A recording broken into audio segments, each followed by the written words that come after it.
Hello friends, this is me Shaukat Ali Lohar and you are watching my YouTube channel Shaukat Ali Lohar Official. Friends, आज हम बात करेंगे कि अदब क्या है।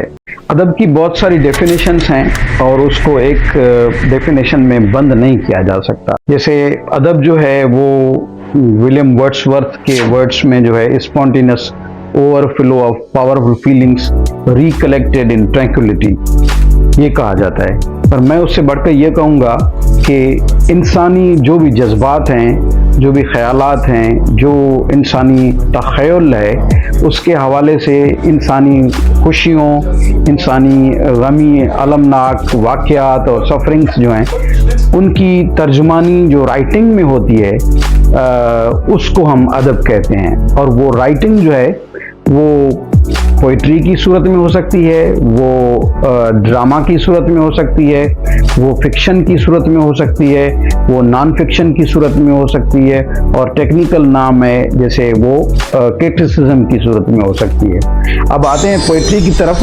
पोइट्री जो है वो बहुत सारी उसकी असनाफ हैं, जैसा कि अंग्रेज़ी में आपको पता होगा जिसमें आप ओड एक उसकी सिन्फ है, हाइको जापानी सिन्फ है लेकिन अंग्रेज़ी में वेरी कॉमन, और सोनेट है जो एक फ्रेंच सिन्फ है, जॉनरा है।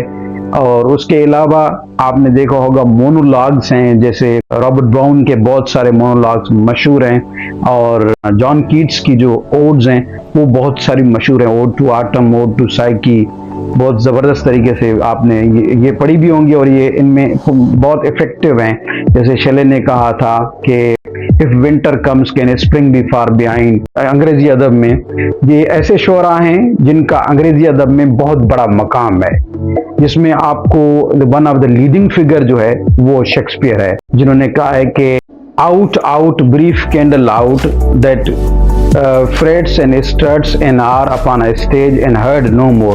What is life? A tale told by an idiot full of sound and fury signifying nothing.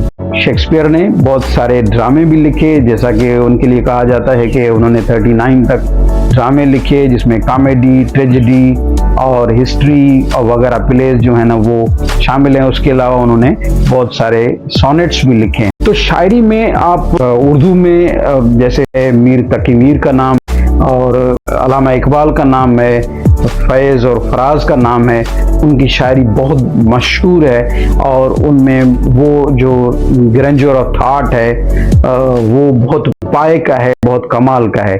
और हिंदी में कवि कालिदास का नाम है और बंगाली में टैगोर का नाम है, और उसके अलावा आपको शायरी में सिंधी ज़बान में शाह अब्दुल लतीफ़ भिटाई रहमतुल्लाह अलैह, शेख अयाज, हसन दर्स, इमदाद हुसैनी और बहुत सारे शोरा हैं जो आपको मिलेंगे जो अदब के हवाले से, क्योंकि अदब जो है ना वो किसी एक ज़बान का मोहताज नहीं हो सकता, वो उसमें कोई भी ज़बान जो है ना दुनिया की, क्योंकि ह्यूमन इमोशंस जो है ना वो सारी दुनिया में एक जैसे हैं। जैसा कि यहाँ के इंसान के आंसू का कलर जो है वो उसमें कोई चेंज नहीं है, और अफ्रीका में कोई अगर बंदा बैठा है, ऑस्ट्रेलिया में कोई बैठा है, अमेरिका में बैठा है, कनाडा में बैठा है, तो उसके आंसू में और आपके आंसू में कोई डिफरेंस नहीं होगा। जैसा आप लोग हंसते हैं, जैसा आपके बच्चे हंसते हैं, तो वहाँ पे भी इस तरीके की खुशी मनाई जाती है। हाँ, ज़बानें अलग हैं, जैसे चॉम्स्की ने कहा कि ज़बान तो एक है लेकिन लहजे अलग हैं। तो ज़बानें बिल्कुल यानी कि 7,000 9,000 ज़बानें डेविड क्रिस्टल की ज़बानी जो है ना हो सकती हैं, बट उनमें जो इमोशंस और फीलिंग्स हैं वो एक जैसी होती हैं। ड्रामा जो है वो परफॉर्मिंग आर्ट है, यानी आप एक स्टोरी होती है तो उसको परफॉर्म करते हो। ड्रामा के आप देखेंगे कि ग्रीक पीरियड से शुरू हुआ और उससे भी पहले ड्रामा जो है ना वो मौजूद था, और स्काइलस और सोफोक्लिस जैसे बहुत बड़े मायानाथ ड्रामा राइटर जो है जिन्होंने किंग एडिपस जैसे ड्रामा लिखे, जिन्होंने और बहुत सारे ड्रामा लिखे, जैसे प्रोमेथियस बाउंड जैसे ड्रामा लिखे, उसको फिर शेले ने जो लिरिकल जो ड्रामा लिखा था प्रोमेथियस अनबाउंड के नाम से। तो ड्रामा वहाँ से शुरू होता है। ड्रामा में दो एरिया होते हैं, एक कॉमेडी और एक ट्रेजेडी। पोइटिक्स में एरिस्टोटल जो बहुत बड़े नाम है, अरस्तु, उन्होंने कहा है कि जो ट्रेजिडी होती है, उसमें एनागोरेसिस और हीरो के साथ ऐसा कुछ होता है कि जो उसके नाकर्दा गुनाह की सज़ा भी या नाकर्दा जुर्म की सज़ा भी उसको मिले, और उसको रिवर्सल प्रोसेस कहते हैं या पेरीपेटी कहते हैं, वो उसको यानी कि सज़ा मिलती है। और कॉमेडी में यानी आप जो एवरेज लाइफ है या एवरेज वर्ड्स हैं, एवरेज चीज़ें हैं, उससे नीचे आके बात करते हैं, जिसमें फन का इस्तेमाल जो है ना बहुत ज़्यादा होता है, और जिसमें हंसी भी आती है और जिसमें डार्क ह्यूमर भी होता है। उसके अलावा फिक्शन में आपको शॉर्ट स्टोरी मिलेगी। एंथोनी चेखोव जो रशियन राइटर हैं, जिसकी ज़बानी आप जिस राइटिंग को 15 मिनट्स और 1 घंटे में पढ़ लें तो उसको शॉर्ट स्टोरी कहा जाता है। शॉर्ट स्टोरी में प्लॉट, सेटिंग,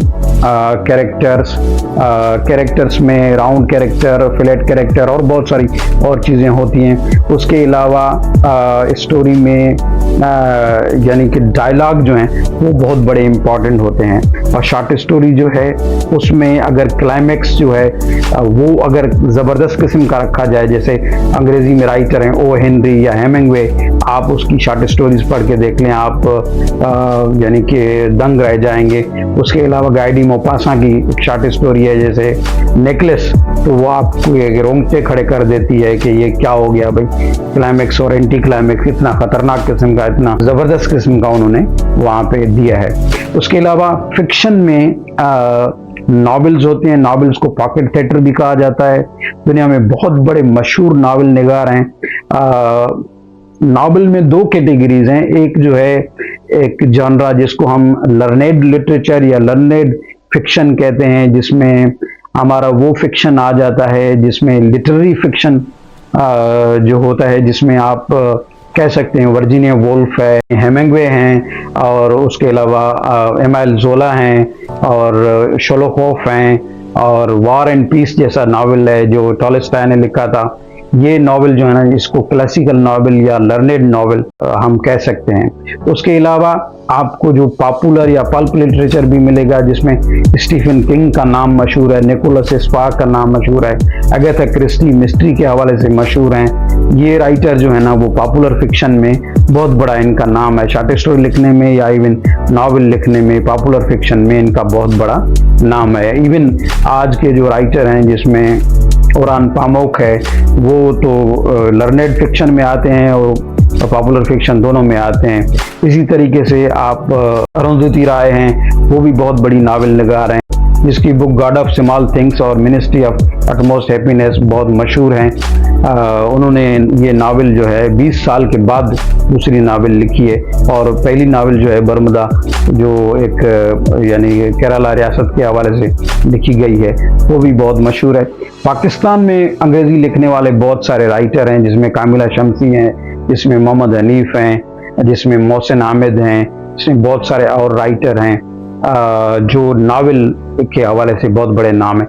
सिंधी में आपको मिलेंगे बहुत सारे ज़बरदस्त किस्म के नावल निगार, जिसमें अमर जलील का नाम जो है वो मशहूर है, सिराज जो है उनके बहुत सारे नावल जो हैं वो मशहूर हैं। उसके अलावा हमारे जो दूसरे नावल जैसा कि तारिक आलम है, जो यूनिवर्सिटी के पस मंज़र में नावल जिन्होंने लिखा था, रेजिवेल मंज़र, वो बहुत मशहूर है। उसके अलावा जो परवेज़ अबरू का नावल है एक तू ये ख्वाब आई, वो बहुत मशहूर है। उर्दू में मोहसिन हुसैन तारड़ बहुत ज़बरदस्त लिखते हैं, उनके नावल जो हैं गुर्बत मर्ग में मोहब्बत और बहाव और खसो खाशाक ज़माने, ये बहुत सारे मशहूर नावल हैं। उसके अलावा आपको कुरतुल ऐन हैदर जो मिलेंगी, आग का दरिया, और यानी और उसके बहुत सारे मशहूर नावल हैं, जैसा कि अब्दुल्ला हुसैन ने जो उदास नस्लें के नाम से उन्होंने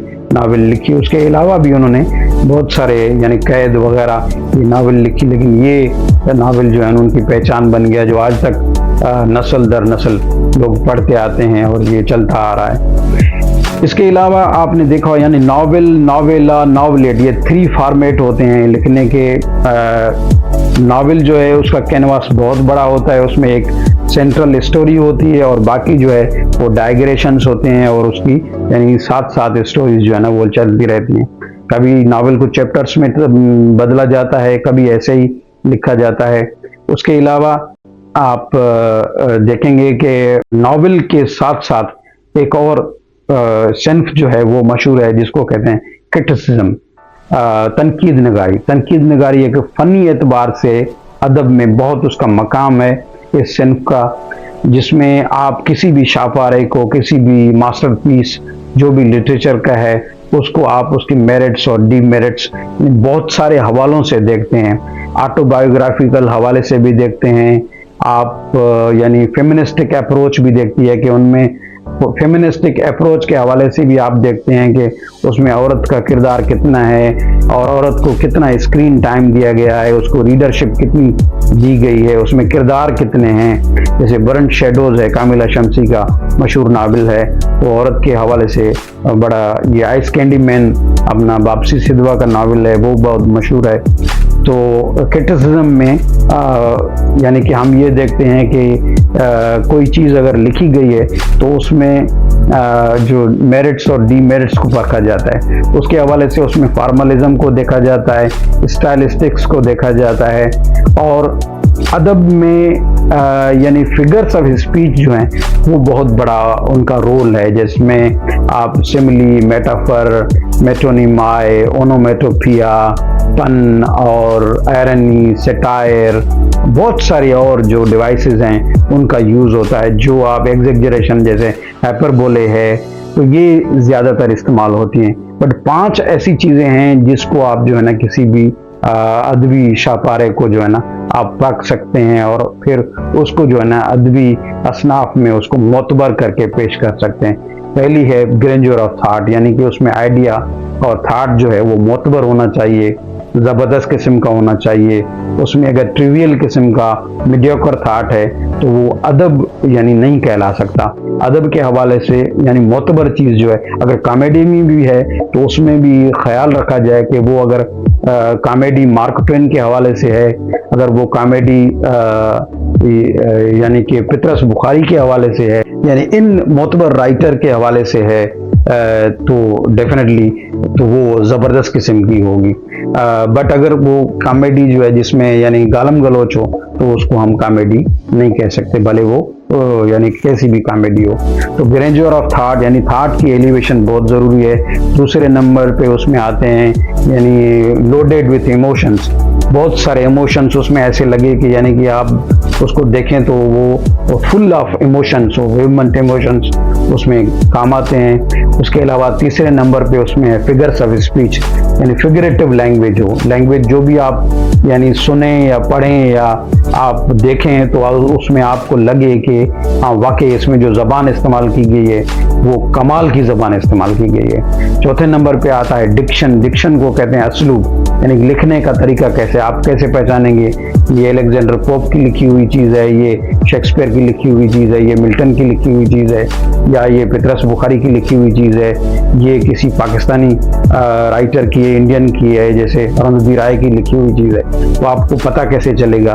तो इसको डिक्शन हम कहते हैं। और 5th नंबर पे आता है प्रेजेंटेशन, यानी इस सब चीज़ों का जो एक सिम्फनी जो बनती है, एक कंपोजिशन जो बनती है, कंपाइलेशन जो बनती है, उसका जो प्रेजेंटेशन होता है या उसकी जो पेशकश होती है, उसको हम मिला के अगर सब चीज़ें एक चीज़ एक सॉन्ग में, एक शॉर्ट स्टोरी में, एक नॉवेल में, एक पोइट्री में जब हम पेश करते हैं तो वो यानी कानों में रस घोले और वो अपना असर छोड़े, तो उसको हम अदब कहते हैं। अदब में इंसानी जो भी यानी कि सफरिंग्स हैं, जो भी इंसानी मसाइल हैं, समाज के जितने भी मसाइल हैं उनकी तर्जुमानी होती है।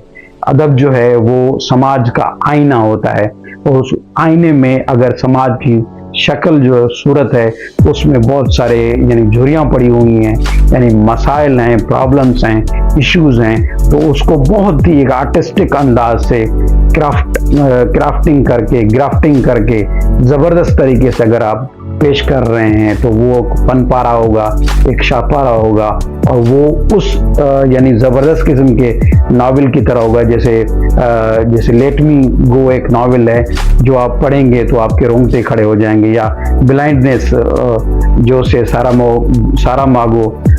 सारामागो की एक नावल है, यानी ब्लाइंडनेस, अंधापन, यानी कमाल की नावल है। तो वो अगर पढ़ेंगे तो आपके रोंगटे खड़े हो जाएंगे, ये कैसे उनको ख्याल आया और ये उन्होंने कैसे लिखी नावल। तो इस तरीके से आप सिंधी अदब में, आप उर्दू अदब में, आप अंग्रेज़ी अदब में, आप पर्शियन में, आप दूसरी बहुत सारी ज़बानों में जो भी चीज़ें पढ़ेंगे जिसमें इमोशंस और फीलिंग्स जो हैं, इंसानी जज्बात जो हैं वो एक जैसे होंगे। बाकी ज़बान का डिफरेंस जो है वो तो डेफिनेटली है अपनी जगह पे, तो उसको हम अदब कहते हैं। अदब हमें ज़रूर पढ़ना चाहिए और कोशिश करके 1 महीने में, 2 महीने में एक किताब ज़रूर पढ़नी चाहिए। Thank you. आपको अगर ये वीडियो अच्छी लगी हो तो काइंडली सब्सक्राइब करें हमारे चैनल को और बेल आइकन को दबा दें, लाइक करें, कमेंट करें और शेयर ज़रूर करें। Thank you very much. मेहरबानी।